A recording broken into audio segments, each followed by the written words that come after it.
developed a new type of technology. It works like a magical looking glass. By controlling the direction of millions of rays of light, what you see through it becomes as real as the world around you.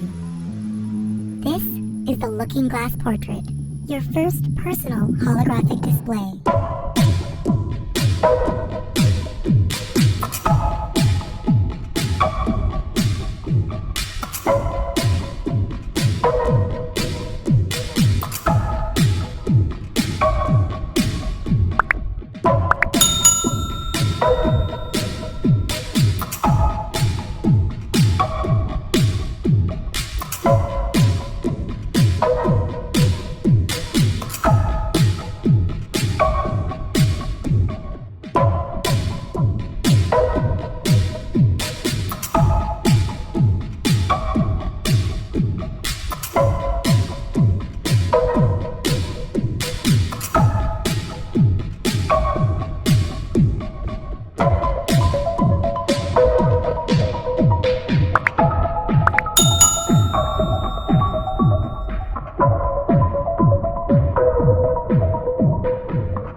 The Looking Glass Portrait generates dozens of perspectives simultaneously.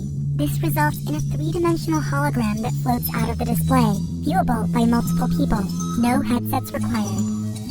I'm Sean Frayne, and I'm part of the team that created the world's first holographic display back in 2018.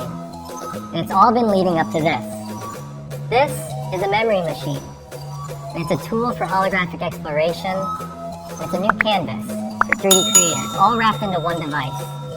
This is the Looking Glass Portrait, and it's your first personal holographic